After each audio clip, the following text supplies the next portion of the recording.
Welcome back, everybody, to another episode of the Cho Super Hyper Podcast. Whoa! This is Super Blast Tex. Don't forget to follow me everywhere: Twitter, Blue Sky, Threads, Instagram, TikTok. Yeah. And I'm Toku Tony. Howdy. Follow me everywhere at Toku Tony, except for Twitter. On Twitter, I'm the Tony Toku. It's the other way? No. Oh, I said it like how I usually say it. No, I'm the Toku Tony on Twitter now. Instead of just Tony Toku, I'm the Toku Tony. I fixed it. This is the podcast where we cover the most recent superhero time.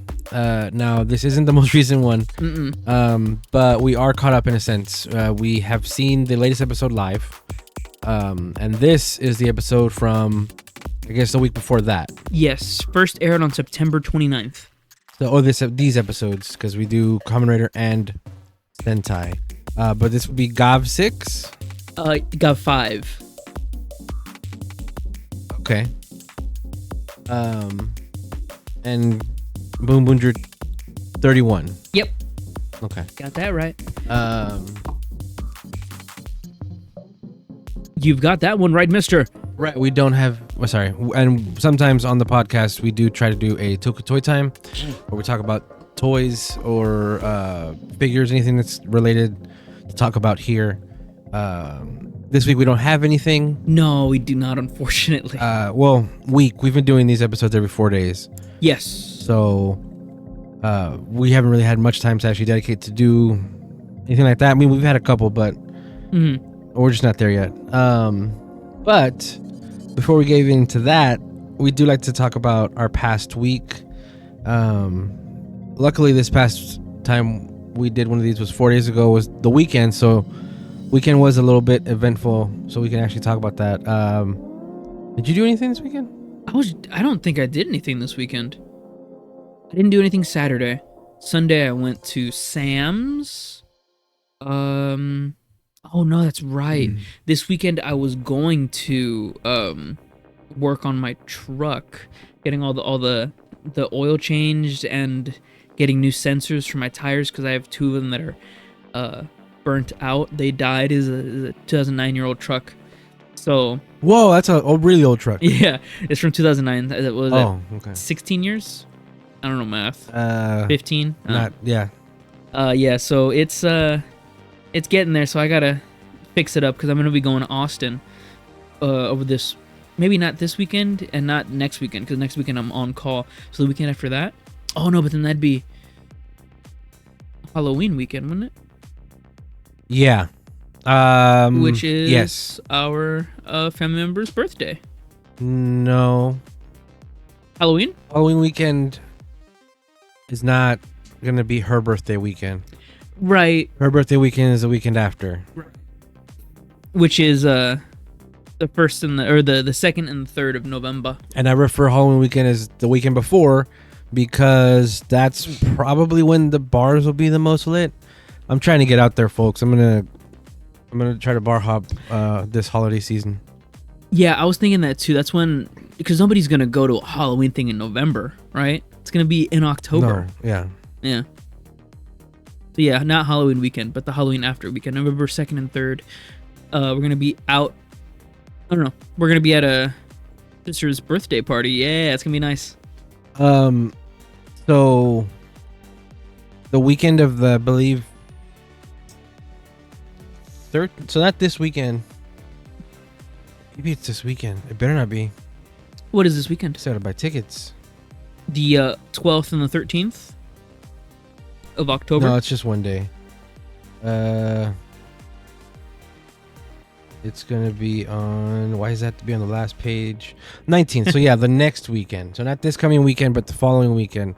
Is another K-pop fan fest. Oh, cool. Thing here. Which I went to one in spring, and I saw a little banner, Spring K-pop Fest. Nice. And we're gonna go for sure. Me, my sister, and her daughters, my nieces. Yeah. That's gonna be a lot of fun, especially because it's gonna be fall, better weather. Yeah, better weather than now. And then they were gonna have one in July. Sorry, in June. And then that got pushed because of a hurricane. And then it got to August. And then it got pushed for another big rainstorm in August. And then now it's gonna happen in October. Yes. Yeah, it was a crazy ride, that event. So I can't wait to go to that. I'm just trying to plan out my weekends. This one, I don't have anything planned, but the next one is that, and then the following one is going to be the Halloween quote unquote weekend. Yeah. So I might not have anything next weekend. We'll see. I was just doing that, thinking out loud about what this October looks like. Yeah, definitely. For you, you can't go this weekend. No, I can't go this weekend. And the following weekend you're on call. Yeah, next weekend I'm on call, but then the weekend after that, which is the 26th and 27th, which is the Halloween weekend, yeah. I might go to Austin, go see my buddy Derek, set up his stuff. I have to rendezvous with him because he is currently in the process of buying our brother, Omar, his old Razer laptop, gaming laptop. Oh, wow. Yeah, so I might relay that over there to him and just hang out over there because I haven't spent a day over there in a long time, or in a good minute. I had a chance to go over there in Austin while I was working, like last month or 2 months ago, and I was only there for like 2 hours. So this weekend I'm hoping when next time I see him, I'm hoping to be there for more than 2 hours during the workday. Yeah. Yeah. Yeah, that should be fun. You should go and you could see Steve. Yeah, go see Steve. Yeah, I think I want to go to San Antonio or Dallas sometime. Oh, nice. Eventually. Just because I want to go to a theme park. Oh, I really liked Nintendo World, and I want to do another theme park type thing. And we don't freaking have one. We don't freaking have one here in Houston anymore. We have Typhoon, Texas. With Travis Scott. That's not a theme park. Yeah, I guess not. It's not a theme park. It's a water park. Yeah. It's very fun, though. Yeah, because I hadn't been to a theme park since Six Flags was here. I hadn't really ever gone to a theme park after that, except for every time now that we go to like Fiesta, Texas, but still. And then we went to Nintendo World 2 months ago. And it kind of brought back those feelings of, wow, this place is made for what, like, the world you're supposed to be in or whatever. I remember just being really fun, really cool. And then Omar, our brother's girlfriend, just came back from Dallas this past weekend, where she went to Six Flags. Yeah. So I was like, oh, yeah, that's right. We have theme parks. Yeah, you just got to drive a couple hours. We just got to get out of here. We got to leave Houston. Man. If we still had Six Flags here, I think I'd have a season pass. I'd want to go just to Six hang Flags out. here? Was it Astro World? Yeah. Oh, okay. I went once. I don't know if you did.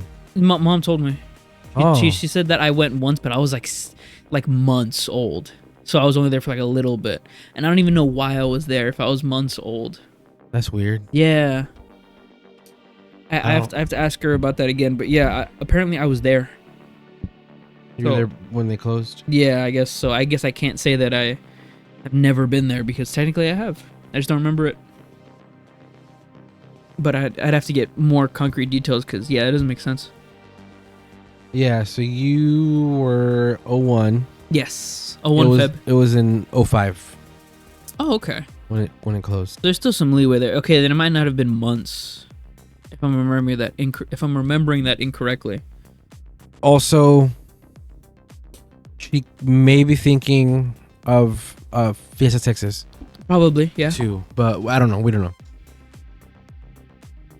But yeah, theme parks are so nice. They're so good. Yeah, I'm not even a roller coaster guy. I just like to go for the world they want to paint for you. I like that. Yeah. Something else on Saturday when we were about to leave for the gym, I think. Or I was gonna go. No, it was Sunday. Yeah, it was Sunday when I was gonna go with my brother to our dad's house. Yeah. Right before, I went to your room. And I handed you a second controller. Oh yeah. I got my ass kicked. And I found out I still have hands in Marvel. I got my ass kicked, like bad. In Marvel.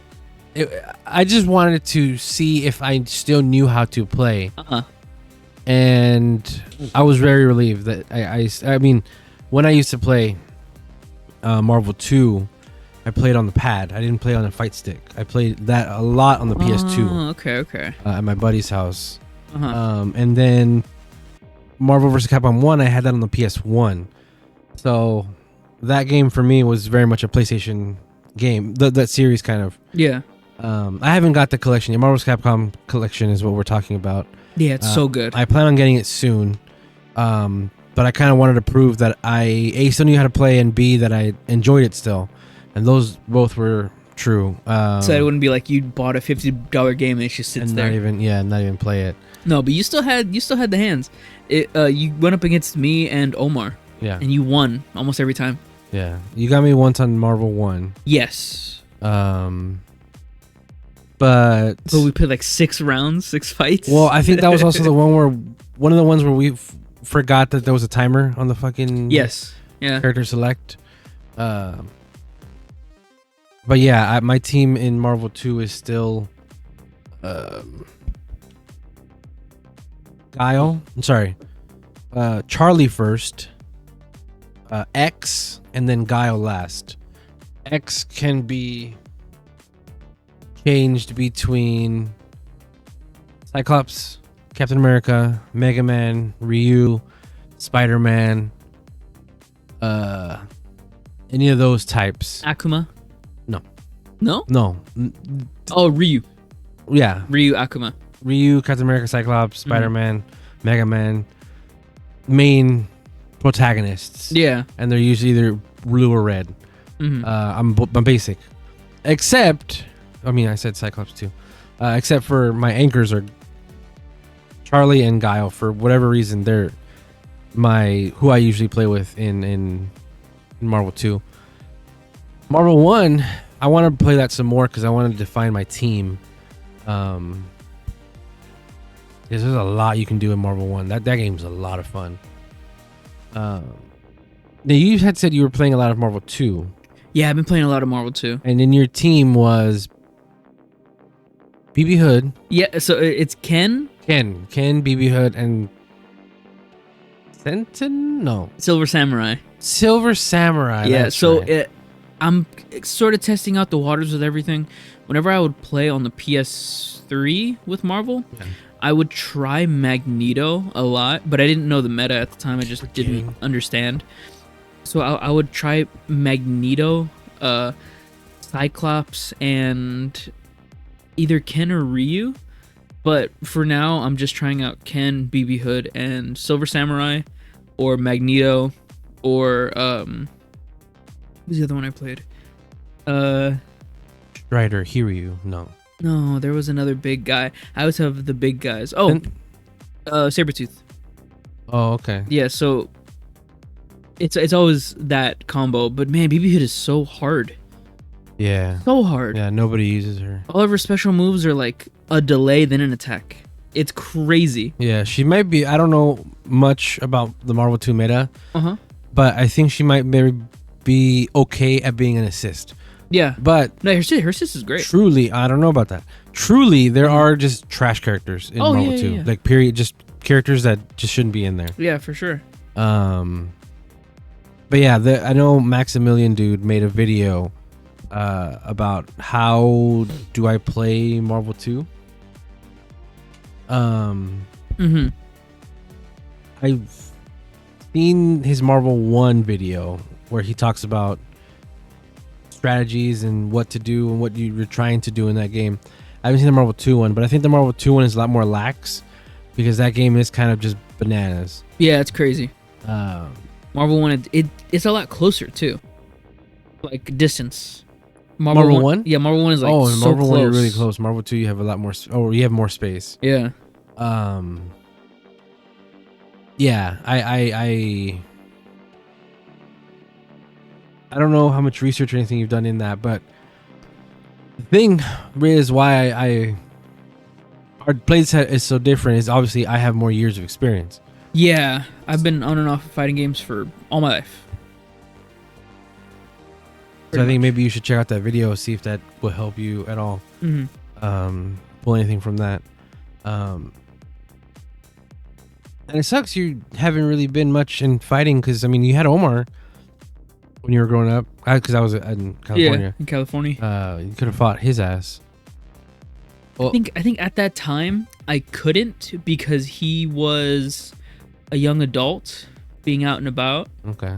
The only reason I would play Marvel 2 whenever I was growing up was because he wouldn't use it anymore. Yeah, because he had it in storage and I would bring it out and play it. But yeah, that at that time was when I got into the Xbox and started playing first-person shooters. First-person shooters. Loved Halo. Big into Halo when I was little. Yeah. Yeah, no, I didn't do anything this weekend, like at all. Should have done more stuff.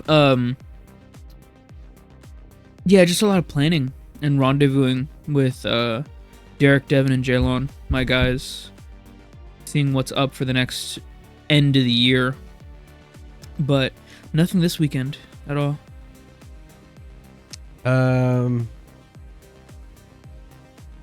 Did you have any new episodes of anything come out? Actually, yes, I did. A new Random Tangent episode came out. I think it was yesterday or 2 days ago. But no views. The YouTube is so weird. The YouTube is just the hub for the videos. It's just like it feels like an archive. But everything that's popular on Instagram and TikTok at Random Tangent goes up thousands of views or like hundreds of views or whatever. The second to last video that we did on TikTok has like 1,600 views on it. 1,600. Yeah, but the YouTube only has like maybe 2 or 3 views, which is crazy to me. So we're trying to look on Outlook. We're trying to look up and research more about our outreach and trying to get more in depth with spreading media. But yeah, a new episode of The Random Tangent came out the other day. It was the other half of the 4-hour session that we recorded about 2 or 3 weeks ago with an old friend of ours. Yep. Araceli, a friend from middle school. Same time I met Derek, I met Araceli. And we had a little interview and everything. We talked about past and future and all that with her if you want to go check that out. Yeah, man. Views are weird. Our last episode of this podcast is sitting at like 40. And the one before it is 200 and something. Yeah, isn't that strange? Maybe. I think maybe it also just depends on when I upload it. And the premiering live thing. Yeah, definitely. Oh, also, I did not promote this episode on Twitter. I should have. Oh, okay. But I wanted to see what that did, and I wanted to see if we've gotten enough attention that I don't have to do that. People are subscribed and they'll just click on it. Yeah. But maybe we just have that many people that just randomly click on Twitter. Mm-hmm. But it's tough because my Twitter is not really a space for this. I should if I make a new account though, how many followers really is that gonna fucking have? Exactly. That's how I felt about the YouTube. Yeah. If you make a whole new thing, there's you're just starting at a new slate. There's no basis for anything. Like I said, promoting the stuff on a new account, that would be weird because you'd have the Cho Super Hyper account. Yeah. But then it'd lead back to your personal channel, which is the same name as your Twitter. It's more succinct if it's your Twitter with your YouTube channel. What I would do is just rename my personal channel. Yeah, but that's kind of like. Yeah, I wouldn't do that. Yeah, exactly. That's weird. Where I watch my K-pop guys. True. Yeah. Whenever I have like my Tokutoni channel and my Random Tangent channel, all brand new. Nothing with my personal. My personal is mine forever. Yeah. Oh wait, so Tokutoni's a different email, Yes. and Random Tangent is a different email. Yep. Whoa. Yeah. Probably shouldn't. No, that's fine. To say that online, that's fine. Well. Yeah. Yeah, it's late. Let's just go into the episodes. Yeah, let's do it. It's 10:22. We're gonna take a quick break. When we come back, we're gonna talk about superhero time.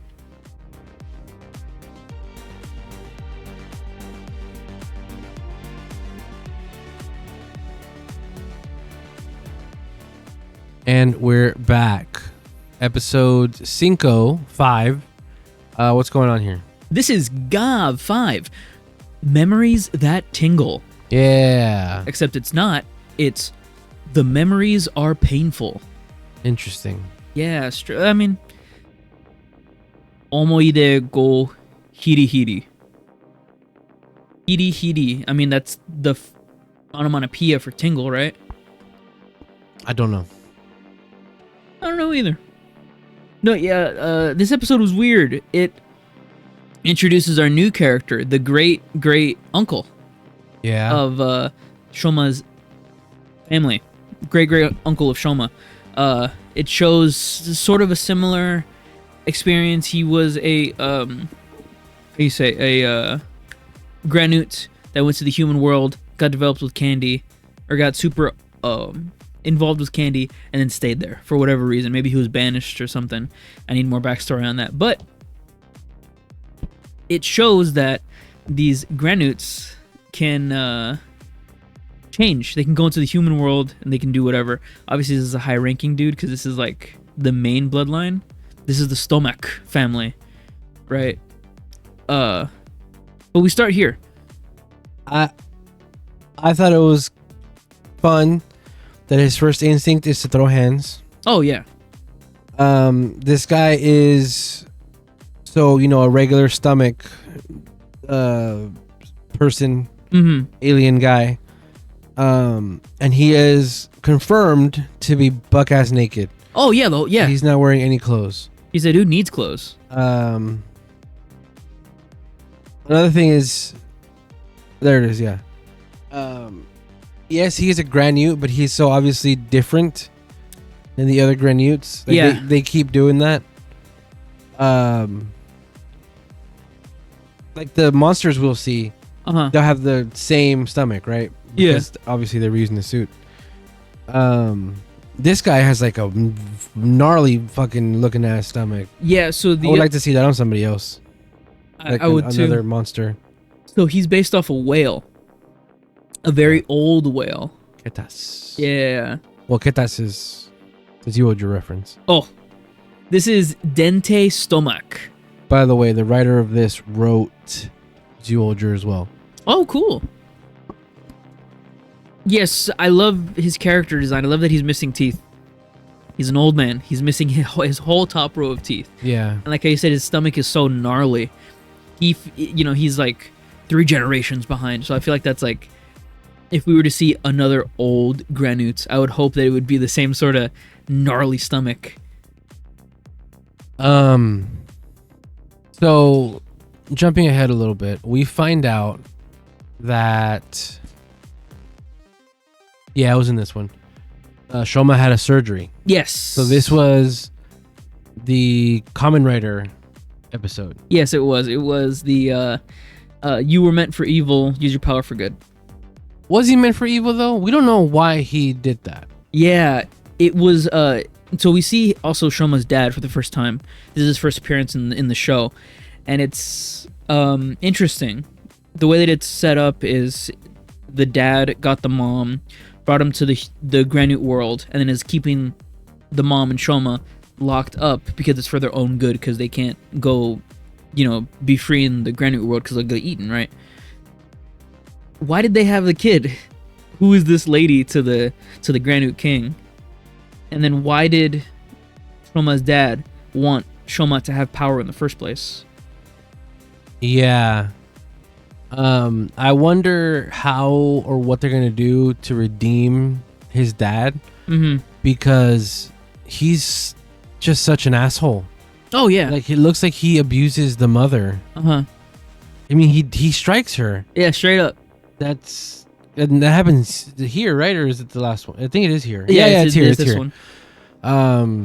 Sorry, while that's happening, these guys are just talking, whatever. Exposition, plot stuff. And then the castle. Oh yeah, we see what the world looks like, and this really ticked me off. What are these kind of granutes? Because these granutes have monster hands, monster skin. Not allegedly, but more monster features than just a helmet. Yes. And why do these guys only get a helmet? That's so weird. Also, the stomach thing, and then take the thing out of it. Do these have that too? I assume so. They just have clothes. So these guys, I guess they're gonna do the Boonboomger thing where the monster or whatever, whenever they put clothes on, it's just whatever with their heads. That would be awesome, and I hope so. Yes, because we do have other granutes that Shomasfat that look like big, scary looking monsters. Yeah. Do they just walk around in this world? I think it might be that because of the dark treats, but also because they can transform to look human.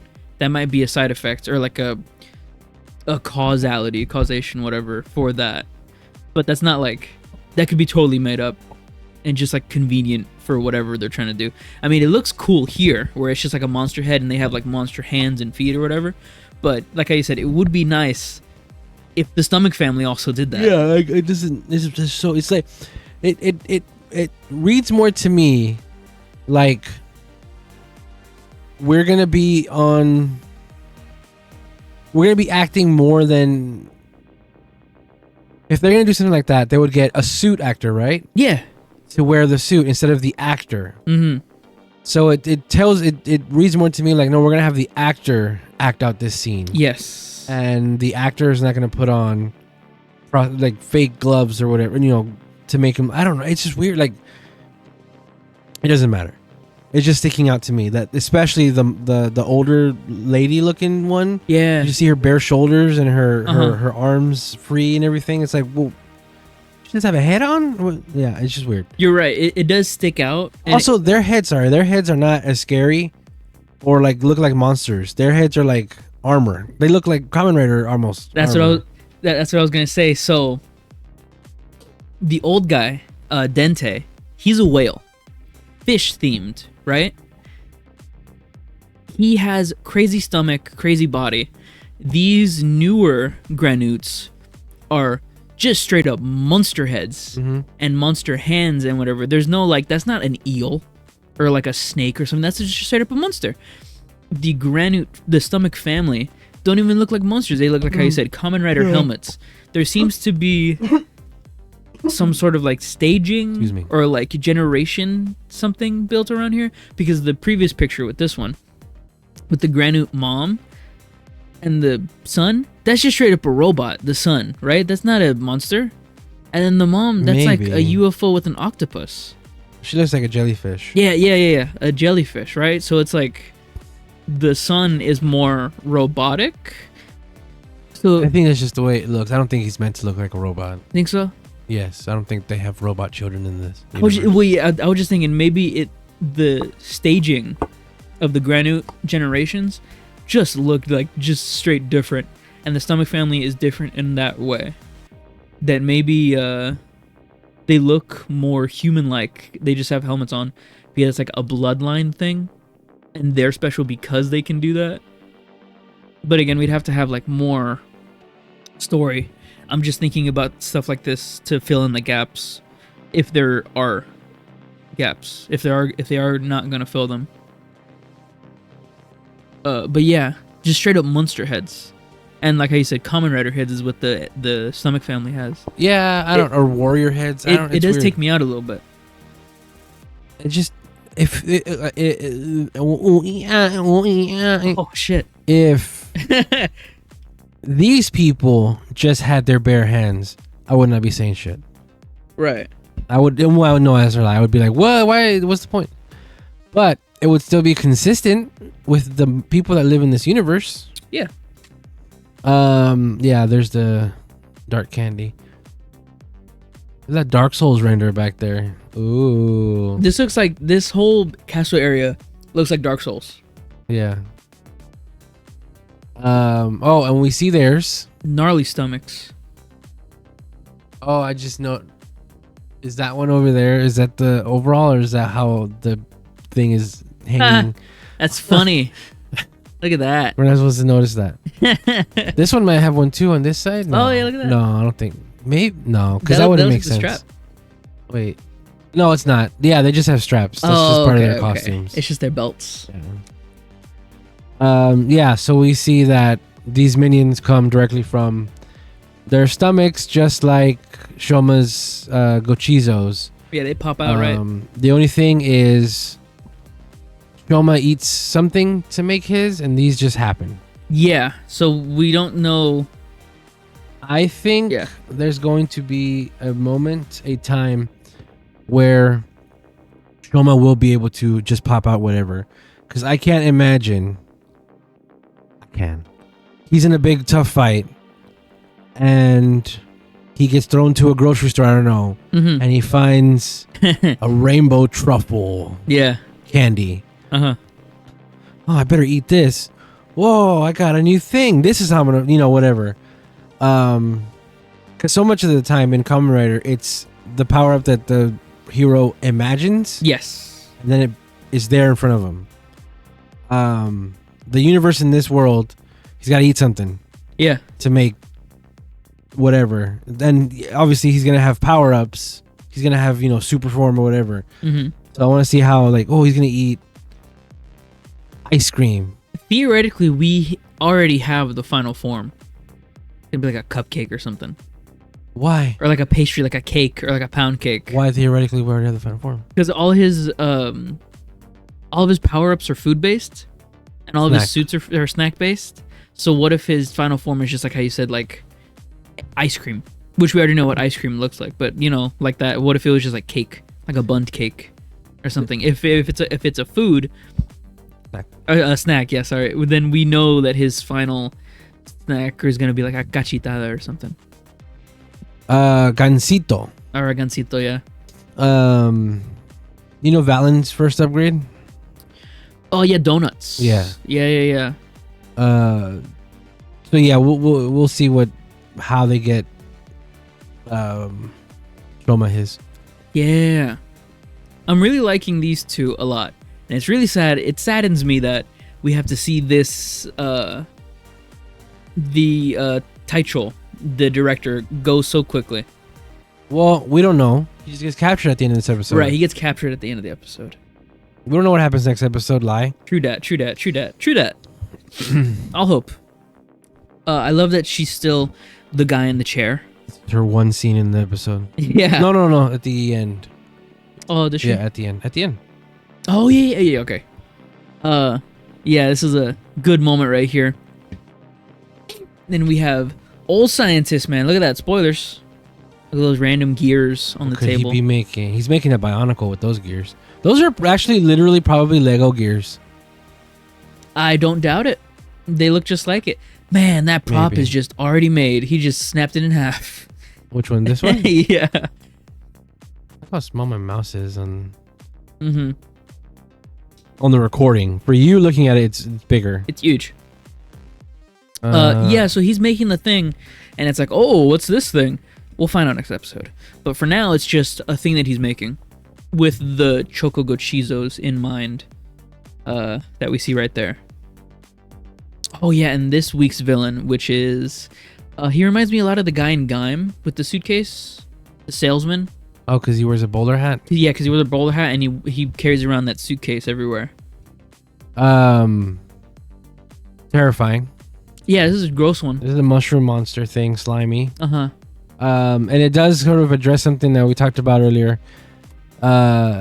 He gave him 3? Yep. Got 1. Yeah. So it does depend on your happiness quota, I think. Mm-hmm. Because I think the whole point is you being a monster. A lot of the ones you're gonna get are probably gonna be from people who are scared of you. Right. So your spice selection is gonna be ass. You need to grab one when they're happy. When they're happy. That's why the lady with the food truck with the bento bus. That's why she fucking got 1 for 1. She gave 5. She got 5 because she got people while they were eating, while they were happy. Yep.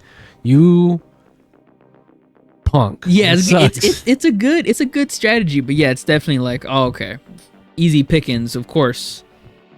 1 for 1. That's crazy. That's probably the most they'll do. Yeah, that it seems like the 1 for 1. That's like gonna be the best. So yeah, this loser only gets 3. So I took this picture because I did want to see if I could find more like cinematic shots and everything, like I do for Boonboomger. I did find that one last time for Gavv, where it was like in the forest or whatever. And yeah, that was a good one. What the point is that? Obviously, this is to make him look twisted, right? Yeah, villainous. That's it. Yeah, that's it. Okay. Except it's not. There he is. Yeah. Nice. Who's this guy? I don't know, but he's orange. Ooh. We've seen orange before. What could that mean? So I think one of the blogs or something, it says like pay attention to the, what are they called again? Minions? Agents. No, agents.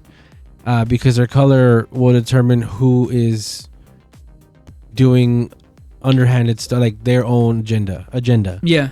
So orange has his own agenda, which we've seen a bunch. He sort of looks at the camera, or looks, slyly. He gyms it. Oh, sorry, I totally went past that. Yeah, I like this shot. It's very, like I said, cinematic. It's supposed to make him look twisted. I also like this character's outfit. He's supposed to, I think he's a magician or something. Yeah.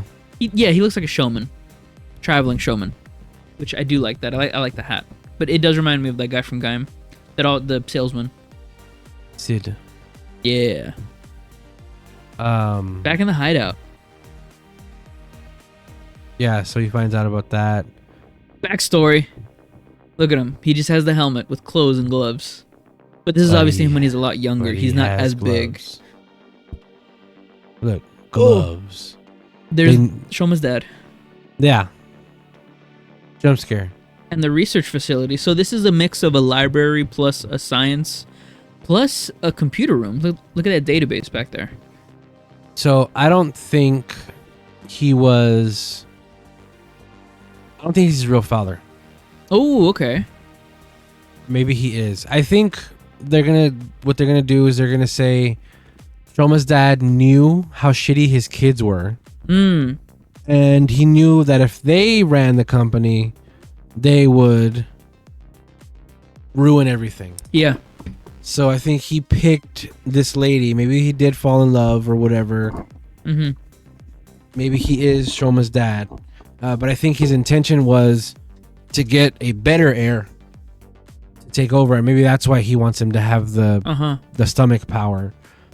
Yeah. Very much like, you remember Dragon's Breath or Dragonheart? The one Cartoon Network movie that happened. I think it was just a movie. Oh, no, I didn't watch that, but I know what you're talking about. Yeah, where it was a dragon dad turned into a human and then found this lady and then had a kid with that lady. And then the kid is a human dragon, but has dragon powers, but is only human form. Yeah. That's what I got from this episode. Just like to relate in my mind, to just connect some dots. That's what I thought. Yeah. That's what you thought of when you saw this? Yeah, it was going to be like, okay, this is a monster dude. Has a kid with this human lady, but the kid doesn't have anything developed until he's like a teenager, which is what Shoma is now. But they tried to do something with him, which was the Red Gavv, to really kickstart whatever his surgery whenever he was a kid. And I guess that worked out. They did it. The kid Shoma. The surgery also included a magic jacket, double jacket that he has to wear all the time. Yeah. The surgery also included that, by the way. But yeah, we get the story of Dente, about how he's related to his dad and what they did to him. And Shoma starts to remember more and more about, or he doesn't remember that he had the surgery. He remembers more about his mom, and we get to see more about his mom. And we have Hanto here walking around because he gets a tip from Sachika about this gotchard out in the wild, and he just finds it. So that's nice. Oh, it's a good picture. That's really good, yeah. Yeah, that's really good. Yeah, so he's showing his more heroic side in this episode. He found this hideout with these agents, blue agents, blue and white agents, with all those standees, and actively goes out of his way to try to help the humans. That's good. Yeah, so here's the flashback.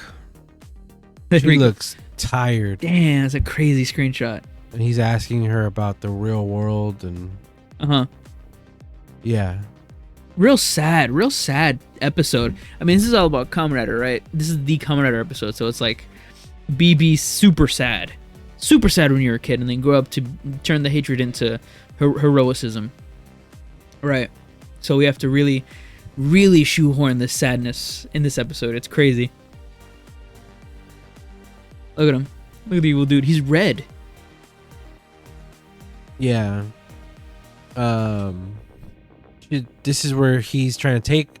So he does end up taking him anyway. Like. Yeah, just not in that moment. Yeah, but it happens anyway. Like, don't mess with my mama. He says, "I promise we'll leave," or whatever. Good. It's weird that that surgery that gave him his stomach also stopped him from being eaten by. Because I guess they can't eat each other. Yeah, they can't like use the red stomach thing, the taffy, to make him a standee. I think it's just because he's Granute DNA, maybe half. But you're right, it could just be the red Gavv, because he might not be half Granute. Like you said, might not be his real dad. There goes a Ragnarok toy from King Oger. I love that so much. Painted. That's funny. Yeah, it's good. So we come across here with this mom and her kid. That the kid lost the Ragnarok in the drain, and the mom can't lift up the metal drain because it's incredibly heavy. Yeah. Shoma sees this, and it's like, nah, it's no fucking problem. Yeah. Lifts up the drain, gives the kid back the toy. They're like, oh, thank you so much. Obviously showing that he's thinking about his mom and him in that situation. Yeah. That scenario. Very nice, very good. Heroicism. All right, he remembers he got snacks. Yep. He poops out a little hot Cheetos. Yeah, spicy chimps. Oh yeah, and the original one that found this. Oh, they do both look blue. Oh, okay, they're both blue. I thought one of them was white. I think it should be. Right? Yeah, well, there you go. Different shades of blue. I don't know. Hanto stops them and is like trying to distract them, and he has this little moment of realization of like, why am I trying to help these? Why am I trying to distract these guys? What's going on with me? What's in this for me? Why am I doing this?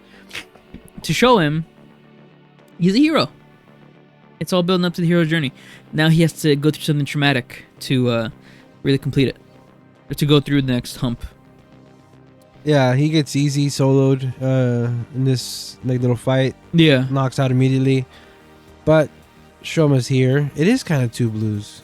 I don't know. Shoma's here. Yeah. And he henshins and he gets the little bit of red paint on his face. Yeah, I like that. He gets shot. There you go. Epic fight ensues. Really good fight. Again, these fights are so nice. Hanto, who got wrecked, still passing out.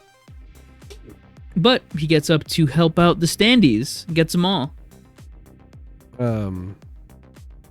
Yeah, sword form. We just got marshmallow, so we gotta go back to sword. Yeah. Then he gets hot potato chips, which turns swords into fire. Of course, not real fire. No, unfortunately, not real fire. I really wanted it to be real fire though, so bad. So he does the what did you say it was? You said it was another sword. What was this? I just said saber. Oh, okay. Yes. He does the saber thing. A saber in your hand as a pen to write it down. And then I said at the end of this, it's the Rekka Dai Santo because they both get huge with the fire sword. Oh, right. But yeah, epic fight ensues. A lot of people really like this scene where he uses the dude's hand to twist it and he himself revolves around. Yeah, it's really cool. Very creative. And he gets to... Yeah, there you go. Rekka Dai Santo. Which is a Shinkenju reference if you didn't get it. There you go. Bag the chips. This is a crazy screenshot. Just this crazy. But yeah, Shoma takes off all the Laffy Taffy off of these standees as they come back and see Shoma the monster and start to freak out. Hold on real quick. I just get his eyes closed. Every both time. Times. That's pretty good. You're pretty good at that. Heck yeah. Nice. Yeah, so all these guys that the Granuts have been getting, and Hanto vouches for Shoma saying, hey, this is not the bad guy. You see this guy and he's the good guy. Remember that. All right. Hanto does not see Shoma in his human form, I guess. No, he probably just leaves. Yeah. Oh, and she gets paid. Uh-huh. Hanto leaves the handyman service as Shoma comes in, sees Hanto, is like, oh, I gotta look sly. And he just puts his head down a little bit. And oh, the nice return of these two guys. Like, where have you been? I was worried sick. And Shoma comes to the realization of, this is the only way I can help people. I need to do this. I'll work for you. Keep on doing the helping jobs. There's a pun here, right? Forget the pun. Only one chance. Yeah, only one chance. Back. Yeah. No, forget it. Oh, do you remember the pun? One is also dog. He says like a puppy. Oh, okay. Yes, like a puppy. There you go. And she sets up a bed for him. He's gonna live in that circle. And here's the end of the episode. We see that the assignment that Hanto was going to do, which ended up going to the Taicho, staking out this bar nun place. As he's going in to take pictures, he gets tapped on the shoulder by the Granite that we saw in the beginning of the episode. There we go. He freaks out. And he gets taken. And that's the end of the episode. We don't actually see him turn into a standee. We just see his face right then and there. Which to me is like, okay, this is obviously what the orange agent had him do. But from like a logistical point, you're trying to get all these standees with really good spice. This is terrible. This guy's so distraught. Yeah, but he's doing it for orange, for dark treats. No, because you said orange made him do this. Yeah. He's doing this for Hanto. Oh, okay. I think orange definitely is working with Scientist Man. The one that making the gun? Oh, yeah. I think that's where he gets all his intel from. Okay, yeah. I think Orange Man, the glasses dude, is like, I don't know. After all these years, I'd like to see what humanity would do with whatever. That's what I think is happening.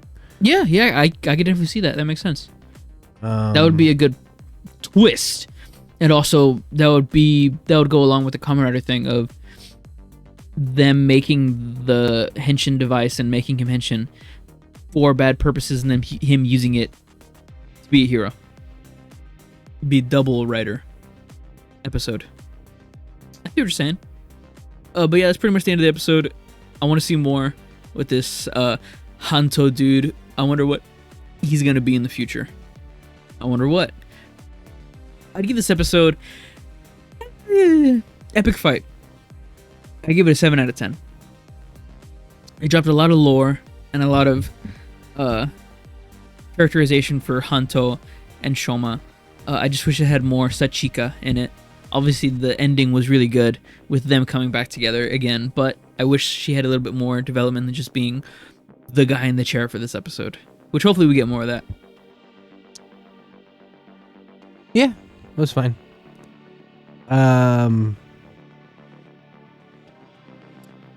I think that's it. I wish I liked this more. The writer of this series is the same person who wrote Zyuohger, which I mentioned before, and Zenkaiger. Yeah. I like those two shows. Zyuohger, I love. There's a video on this very channel where I just gush about Zyuohger for about 2-3 hours straight. Yeah, 4 hours maybe. It's the most viewed video on this channel. Yeah, and it's also the longest. Yeah. I love Zyuohger, and then Zenkaiger is your favorite. My favorite, yeah. I like Zenkaiger a lot too. This just isn't hitting me that hard. I see a lot of people are really liking it too. I don't. Yeah, it's really good. Yeah, I don't. You know what? I think I'm too hung up on the stomach thing. I don't like that. Yeah. I mean, I understand that totally. The gimmick and like the stomach thing, if that doesn't like catch you, then everything else is just like, because that leads into it. And like how you said with your stomach, it's what was the word? It's just like gross, right? The stomach stuff. I don't like it. So yeah, and everything has to relate with that and associated with that. So yeah, I understand. Yeah. But we're gonna take another quick break. When we come back, we're gonna talk about Super Sentai. Boonboomger. Let's go.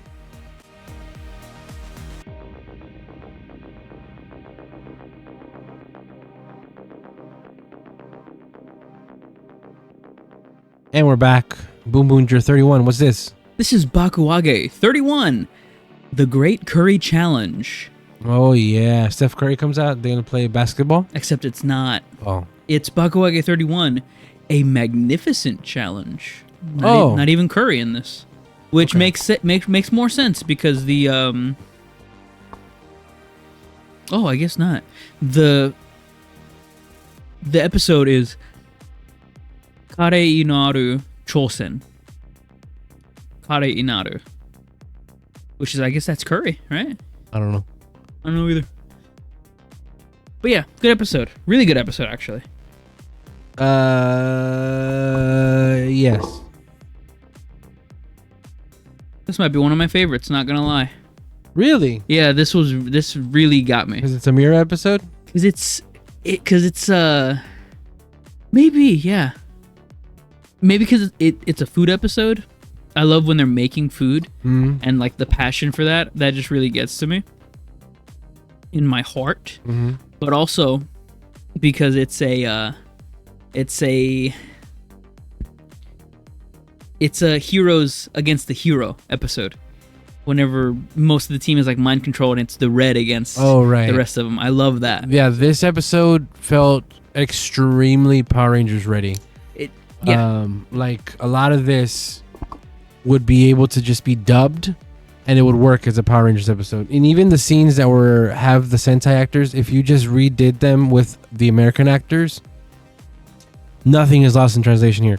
Aside from it being curry, I guess, because that's not a really popular food here in America. Not like it is in Japan, maybe. I don't know if it is either, but it's on brand with the show. Oh yeah.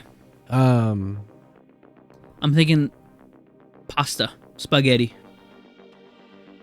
for here in America. No, burger, but burger? Yeah, because of America. No, true, yeah, but I'm thinking like more related to curry. So the monster that they summon here is another clock. It's the same clock one actually, but he's different, I guess. And I enjoy that even when Disrace tells him to make another one. She's like, "Oh, another clock. Okay." She sort of dismisses it and goes on. Yeah. Yeah. So this is, and even like the plot is, they have a little restaurant and they're getting people's emotions or whatever from this restaurant. Like it's so stupid. Like that's your big plan is one restaurant where maybe 15 people will get affected. It's very campy. I love it. Yeah.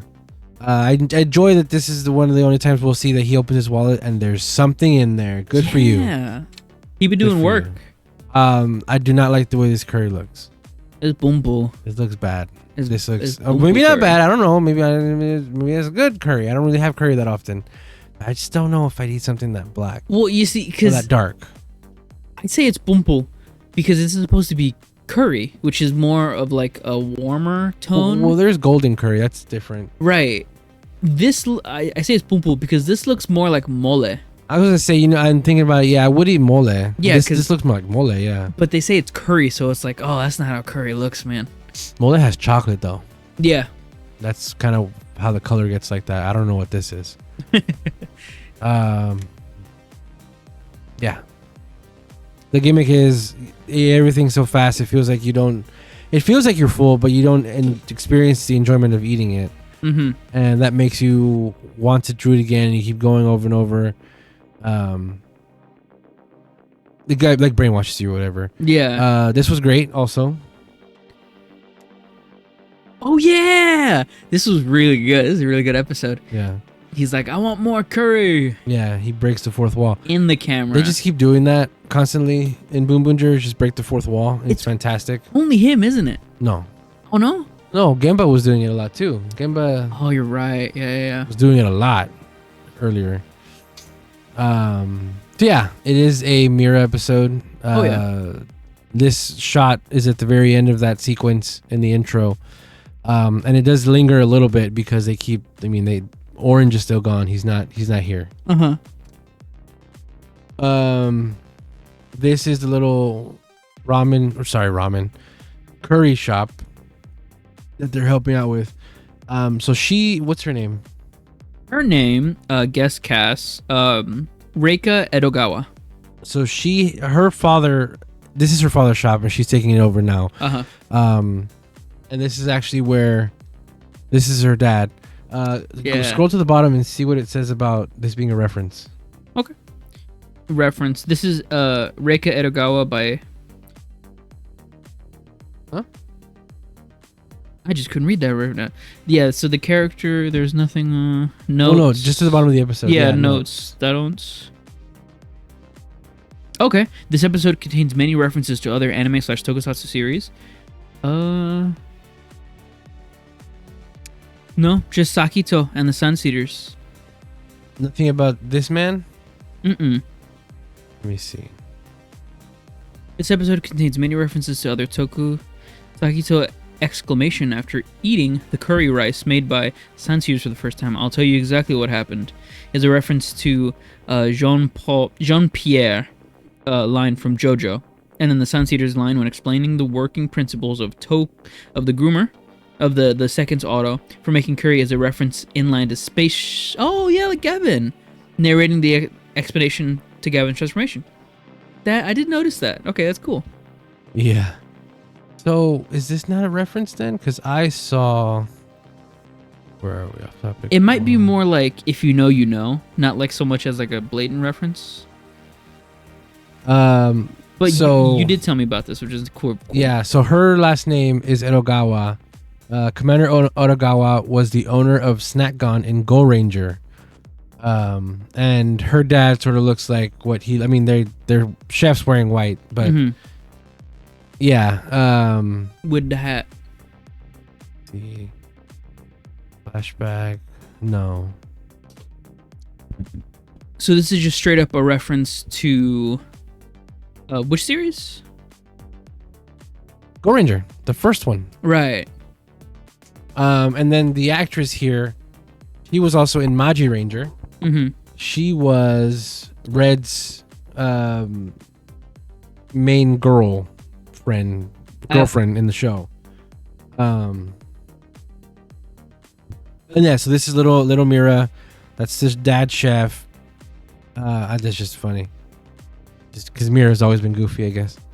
But there she is. This is daughter. Hilarious. She's a teenager. Oh, I didn't get it because damn. I don't want to get it. Okay, yeah. It's a little embarrassing. But yeah, so there she is. She's wearing a school uniform. It's a reach, but it might be a reference to her playing a high schooler back in Maji Ranger. It's not. I don't think it is. It wouldn't be so much a reach if it was the same high school uniform. Right, but I'm assuming it's not. No, it's not. Oh, okay. But the fact that she's wearing it, I guess, is enough for people on the wiki. I don't know if you were going to say this or mention this, but the other reference for the Go Rangers, which is why I asked you which series it was from, is because her name tag on her uniform, it looks like a reference to Go Ranger as well. 100%. The colors and also the font. Yeah. It looks very much like that. That's not accidental that she has that last name, that he is the same kind of owner of a snacks or whatever. Right. So yeah, just out of nowhere, a Go Ranger reference. Very cool. Very, very cool. Also, the funny part about that is that it's the exact same actress, but she's in a school uniform. They do a close up on her. Why would you do a close up on her? Yeah, I didn't want to say anything like that. So the second lady here, I follow her on Instagram. Oh, cool. I think her name is Mizu Hata. I think. She has a couple lines in this. She's not, important at all, but she did play a very important role in Q Ranger. She's here in the guest cast. Guest cast customer Mizuo Hata. Hey, I was right. Oh my god! No. How'd you do that? Anyway, she's Kokoma Sky Blue's mom. Whoa, cool. Yeah, and now she's just a patron here of this. I wish she got an actual role. She was also in a Deca Ranger 10 Year After thing. I don't know if it's a direct, like one person to another, but it's customer Mizuo Hata, Genki Tashiro. Another guy. The dude behind her, yeah. Okay, who is that guy? I don't know. Oh, okay. As a man, I don't know. The writer. So this is the curry from the Heroes store restaurant. That looks awesome. Oh yeah. I think the stuff inside it helps. Whatever the potato is, I guess. Yeah, potatoes, carrots, and onions. I'm sure there's meat, like chicken or something. Maybe not. This I thought was funny to me is that the recipes in this brand new notebook that they try to make look old. Oh, man. It does not look like it's too clean still a little bit. I don't know. Yeah. And I like, again, this is very Power Rangers where, okay, guys, I need you guys to help me help this lady fix her shop so she gets more business. And they're like, yep, that's what we're doing now. That's our day. That's our day. That's what we do. That's this week's thing. Like he this is his day off of work, Joe. Yeah. And Tashiro, I don't know, whatever he wants to do. But I like that their first instinct is to go recon. And of course they see Formula Circuit there. And I like it here we see the camera tilt because again he's on edge. The sun is amazing. It's crazy. Yeah, it's very crazy bright. Shit. Look at this too. This is just the sun. It must have been super hot that day. Or maybe nice. Maybe the wind was enough. Oh yeah, because it's a good time this year. Yeah, or 2 months ago. When they filmed this. Yeah, 2 months ago it was hot. Yeah. I do like this a lot. His tries to help. Yeah, his solution is to just throw money at the problem. Here's money. She goes, no, I don't think so. I do like this too. Where she's like, isn't this expensive? And he says, well, Mira doesn't really ask for anything. Yeah. Like, not even for you. I'm doing this for her. First of all. Second of all, yeah, she doesn't ask for anything, and that's cool that she doesn't. They are their own people. Yeah, I do love that she's associated with such a rich guy. Yeah. But she still works part-time jobs because she's doing it for the love of the game. Yeah, because she could just be a delivery person. I mean, she is too. That's also her job too. But yeah, she's still just out and about and doing whatever. Actually, that would be a good edit right there on him. That'd be pretty good. Actually. Let's cover the restaurant and piss. Yeah. Gotchard. Yeah. My first comment with my buddy that was when we were watching this online was, we fucking just left Gotchard. We're back already again. Yeah, it's gonna be hard to disassociate gold-plated stuff without thinking about Gotchard. Yeah, dumbass plan. Take over the world. And now she says no. Pushes the thing away. No more Gotchard. I like that. He had that prop ready. She had that prop ready. Yeah. Pretty good. Out of nowhere. Just break fourth walls. He's like, no, that's not the kind of help I needed. Clearly, obviously. Baka. Yeah. What is it? Oomph-chan? Oomph-chan? Yeah, the werewolf that's doing that. Have you seen that picture? Yes. It's pretty good. No, it's not. It's great. He's a big muscular wolf. Oh my god. I didn't even think about that. That's terrible. That's great. Jesus. Anyway, she wanted him this whole time because, of course, she wants the help of the giant alien robot that makes curry 24/7. The curry guy. Also, they sort of. Oh, look how happy she is and how scared the other lady is. Yeah, he can't get through. Shoulder's too big. That's so good. I love that they could have just cut back and he's already through it. Yeah. But no, they made the effort to no, you gotta go sideways. This was scary because look at the helpers. Did you not notice it? I did notice it, and they never brought it up. No. It's so what the hell? It's ominous, right? It's like these guys are obviously the Nejis, right? But they're just dudes. Yeah. And they don't bring it up, but you're supposed to get it. This makes it look like they're wearing human masks. Yeah. Which is way worse. Yeah. And scarier. Because look, they have full gloves on. They're trying to cover everything else. Oh yeah. Just the skin around the face. Yeah. Ugh. Yeah, and then they get a taste. Too fast. Oh, I didn't even mention back here before they got whisked away. The state. So they're barely touching it. And Joe finishes the hell out of his meal empty. Yeah, and Chashiro maybe gets a bite in. I liked that. Even while they were talking, Joe was like, all right, we got a mission. We're going to do it. And he's just chowing away. I like that a lot.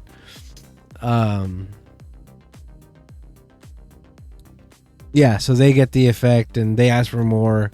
And then we get the big explanation. This especially felt very Power Rangers coded. Yeah. And then this is also breaking the fourth wall where they're just explaining the rule, the plan to nobody. Which is crazy. That they're doing that? Yeah, they're doing that. Yeah. Because this is what the heroes would do. Explaining the plot and the thing that they're doing to nobody. I love that the Sun Sages are doing it. Yeah. And also that this is a huge Gavv reference. Oh, that's awesome. Look, no, it's not. Oh no. That looks gross. It just looks like mole. It does. But when you say it's curry, that's why it looks gross. Because it looks like mole, but it's supposed to be curry. I like this a lot. He gets his thing set up by getting his little snake head, tossing it up, and it just coming back, and it's already hanging from something. Yeah, it's pretty good. Then they put the spell on it. This is so Power Rangers coded. This looks so Power Rangers right here. Look at that. Yeah. And then we're gonna do this. Man, that's the voice you thought of? No. My first, because I was also about to do a voice right there. My first thought was Goldar. Goldar! I can't do a good Goldar, but Yeah, I don't think he says his own name either like that. Does he not? He's Yajirobe. Does Yajirobe say his own name? I think he does. Probably not. I don't know. Honestly, I feel like this race would be a stereotypical accent. They all just sound. I'm just a bad guy. They all sound the same in Power Rangers or whatever. I hear you. Yeah. I'm just evil. Blah, blah, blah. Goldar. Okay.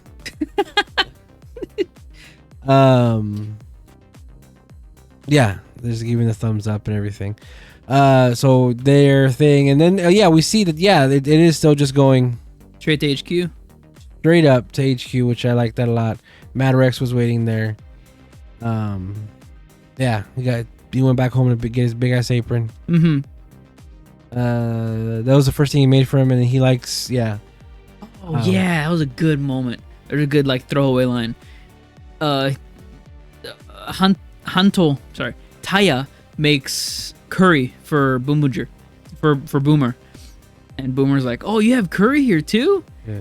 Like, what do you mean there's curry out in space? It's like, what are you talking about? Of course there's curry in space. Oh yeah. Of course we got space curry. Yeah. They call it space curry. I love that. Well, I call it Earth curry. So. Yeah. Oh, it's so good. Okay, like here, let me show you how it's really done. And he makes the best curry around. Yeah, that looks bomb. I want to try that. Mm-hmm. I love how enthusiastic he is too.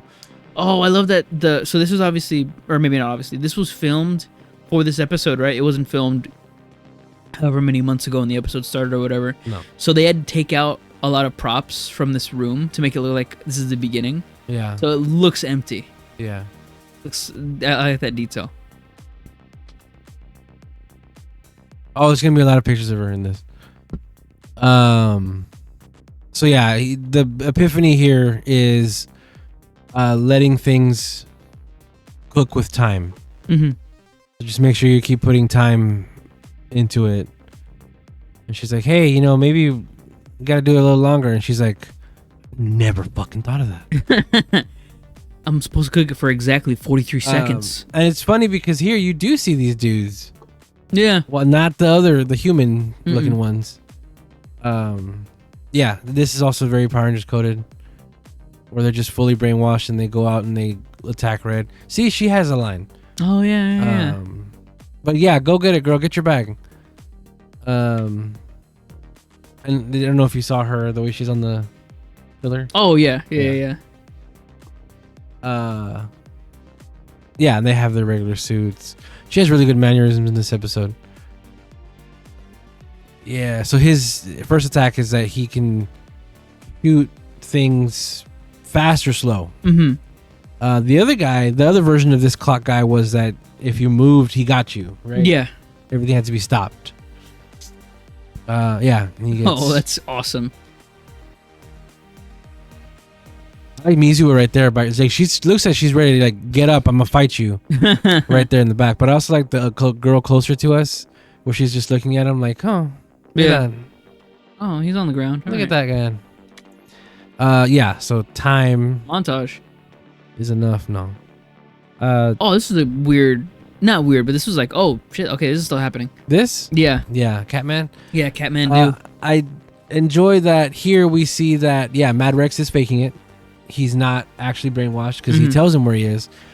He also is like, oh, the Boonboomgers have a Brachian. Yeah. I think is what it is. So he recognizes again, this is a known people on Earth, and he knows about, I guess, whatever he went through. And then he even tells him like, hey, I got a message for Boon Red. Yep. Tell him he has to kill me. Yeah. Holy shit. So I guess he knows he's like suffering. He shouldn't be alive anymore. Yeah. And then he tells him to go into the next corner, into the next room, because that's where he is. That's where this race is. Yeah, he's in the back rooms. Yeah. So again, he can slow down the attacks, and then he accidentally gets them kind of. Yeah. Like, why'd you dodge? Look at your car. Yeah, he's like, why did you dodge? A Yarrow car way over there. Taya tries to fight, but everyone's like, no, dog, we gotta have this curry. We need this curry. Oh yeah. Oh, and here she comes. The hero running up. Here she comes to save the day. Oh, there's a lot here. Damn, really? Hell yeah. Like 20 frames in between? 20 frames would be almost 1 second. Like they all get some frames. They all get to eat it. That was great. That's a good one. Yeah, you noticed it, right? Yes. Yeah. It was great. Got his ass. Pretty good. I'll be so mad. And then he gets it, and then this is the best one. Oh yeah. Sure. With his moof. This is why it's so good, because she makes sure he gets it in his mouth. I guess. It could just been one, but look, her hand actually goes in further. Oh, I dropped your mic. Jesus Christ. Does it work? Huh? Does it work? Okay. Yes. My bad. You're good. Yeah, look at this shot. I keep saying Power Rangers because I mean Power Rangers, but it's a Sentai thing. They all snap out of it pretty quickly. It's like, oh, this is real love. Yeah, it's made with time. So good. Yeah, and they have anime reactions. Mm-hmm. It's so good. He shoots lasers out his mouth. It's so good they cry because of how they were acting earlier. Mm-hmm. They cry bad. Anime time. Like real bad is great. And then they go and they have this curry. Oh, it's a stand. I love that they didn't have to run all the way to that the store that they had. That would have been hilarious if they were right next door. That would have sucked. Yeah. But yeah. There you go. They all love it. This is great. And they're like, huh? Is it really that good? That's not bad. They're both blurry, but that's not bad. There it is. There it is. Oh, that's a good one. It kind of paid off. Yeah. That big ass red hand. Yeah, so she tastes it. And yeah, it turns out, maybe let it cook for a little longer. Bundario's hand on her shoulder is great too. Peace. Victory. 2. 1. And he's like, yeah, that's why she's here, because she's fucking weird. No, because she's crazy. No, because she's wholesome. Because she'll do, what she needs to do. She's a hero. And they're apologizing. And he's like, nope, I got dookie bad. Yeah, he's had way too much curry. Way too much curry. You gotta go to the bathroom. Probably. His stomach hurts, he says. Yeah. Oh, yeah. So he comes back with a tray of 3 soups. Oh, yeah. Because, of course, Yarokar is going to eat. Of course. And go ahead. He said it's curry time. He goes, you go finish him up. Yeah. We're going to go, what about you guys? Well, it's curry time for us. Yeah. You fucking go. Fucking right. What are you talking about? He's like, wait. Yeah. I have to do it. It's like, yeah, man, it's curry time. She's pointing at him too, and he's like pointing with his head, like, go. What did they say? Is like, okay, it's all up to you now, Auto Master. Oh yeah, don't they say like, isn't it pretty much wrapped up? Yeah. It's like, yeah, it's okay. Yeah, we're done here. Yeah. It's all up to you now. It's like, what? You're not gonna help me? Nah, dog. It's curry time. Yeah, it's pretty good. So good. They just leave, and they do. They just go and they go enjoy their curry. Mm-hmm. We don't see the reaction to it. I'm sure it was good. Yeah. Henshin time. Yep. Thank you. It's her episode, so there's a lot of her. And she solos this guy, right? Yeah. Pink sparkly logo finish, of course. And yeah, she does it. She goes and she does these cool little acrobatic moves, these jumps, this cool kick that she does a couple times, like she's done it before. That spin, yeah. And then she gets out of it. She gets him with this finisher, it's kind of a finisher. Yeah, it's a finisher. They did it before. Yeah, it's like her thing. And then she asks for their help, I guess, to do this one slash. And she does a honk and boom, this explodes him. Oh yeah. Yeah, it's her episode. This I love that she's so like she solos and she's done that before. Yeah. So like it's just her. Yeah. It's like she can do it. I mean, when there's a Sentai, their suffix at the beginning of their name usually is like there's a reason it's there. It's a big reason for the actual show. I feel like here Bakuage cranked up. That's the fuel for them. I think she has a lot of cranked up energy. Oh yeah, absolutely. So she can do stuff like that where she can solo. I love that she's the main character. Yeah. Just like how Dawn Brothers' Oni sister is the main character. Oh yeah. Oh yeah. She's pretty great. good. Oh man, I miss her every day. I hope she's doing fine in Dawn Brothers world. Bad driver. No, she's got to be doing fine. It's her, she got it. Yeah, so he goes, finds him, tries to hit him, and the eye moves here, so it's implied, I think, that he was awake. And then he just owns the shit out of him. Yeah, he gets wrecked pretty hard. Throws him at the wall. He transforms back. Oh, this was a good transition. We see him up the camera, follow him up, and then it pans upside down to see them looking up at him. Right. Really good camera trick here. So I'm assuming that the auto is on like one of those scaffolding that the electric scaffolding that goes up and down. Not scaffolding, the electric stage that goes up and down. The camera is just pointed up on like a stand or whatever to give that illusion that he's big now. Yeah. And then just to really drive home, they just turn it upside down. Yeah. It's great. I Really think good. he might also just be on boxes. Mm-hmm. Something to make him look higher, yeah, or Yeah, true. taller. So here, even she grabs a fire truck and she's riding the fucking fire truck. Yeah, she's in there. She's doing it. She's running this. She's owning this whole fight. And yeah, he does kind of a Time Ranger thing, and then it's her turn, where she can do it. You know, does the attack back, which is their own clock version, kind of. Pretty good. Which is again Time Ranger reference. And as they're about to finish, they're gonna do the big final blast. She moves the controls forward and then rushes into them. And yeah, she grabs the gun. Look at all these good shots. It's not her gun. There's the big blast. Oh yeah, that's a good shot. So is that. No, yeah. Oh yeah, and they're like, man, she's fucking crazy. She's doing it. Doing it again. Can't wait to get this mini plow, this fire truck guy. Love the water attacks. Oh yeah, here's the business. Yeah, and it's booming. Booming. Business is booming. They get the last two goddamn the chairs Mhm. here. That's a good picture. Yeah. Oh, so they show up and they're like, "Hey, can we get a table?" Absolutely And not. she goes, "Hey, you guys are more than welcome to fucking wait outside." Yeah. That's kind of what she says. Yeah. She goes, "Nope, we're booked up, but you're it's cool if you stay out there." Line starts out there, buddy. And they're like, "Motherfucker." Which is like, dog, let him in. Like, what are you doing? Just let him go sit behind the table. Let them go to the office and eat. Yeah. Obviously, not obviously, but there are so many spaces in the previous shot. You can see where they can sit. There's empty spaces for them. No, there's not. At the bar?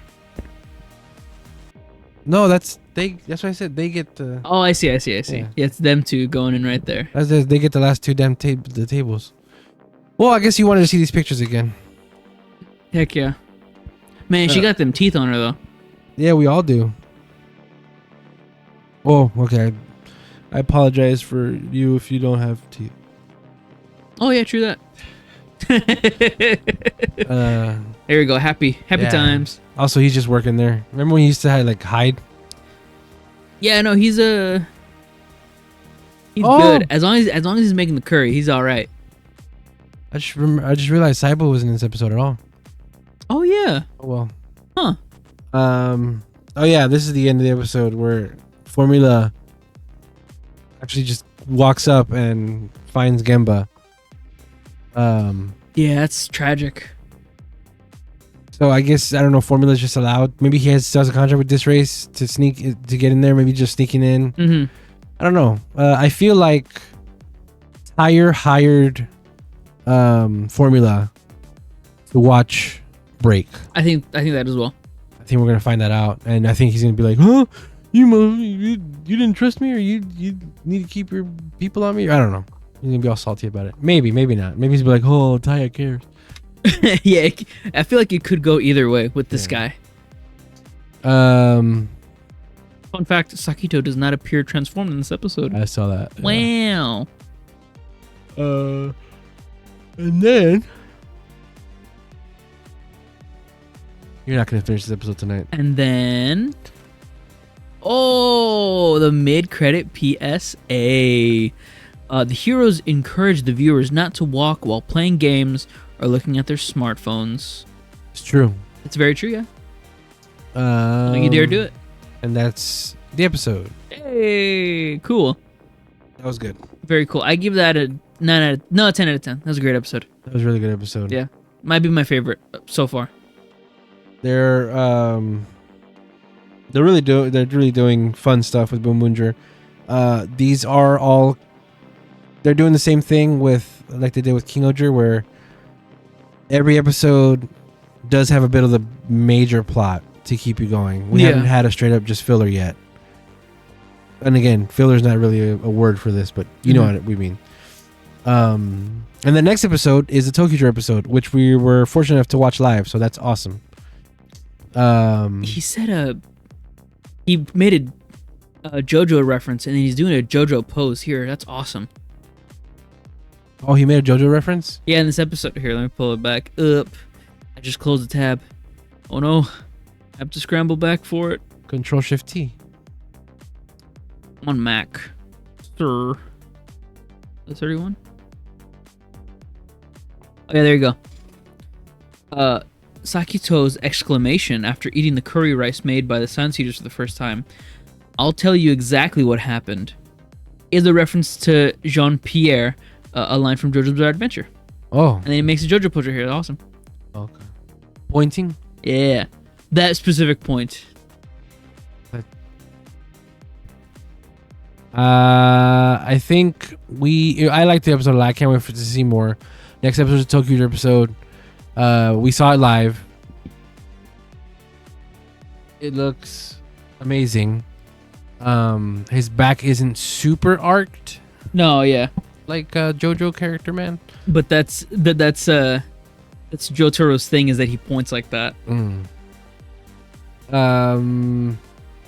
Yeah, I can't wait to record the next episode where we talk about TokuGer and actually be caught up with this podcast. Yes, I'm very happy about that. Thank you everybody for watching and listening. This is the Cho Super Hyper Podcast. We did a podcast? We did a podcast. Oh shit. I have been Super Blast Tex. Don't forget to check me out everywhere. We hope to hear from you. Like, comment, and subscribe. Thank you so much. And I have been Toku Tony. You can find me everywhere at Toku Tony, except for Twitter. On Twitter, I am the Toku Tony. Wow, how about that? Thank you very much. Goodbye. Like, comment, subscribe. Bye.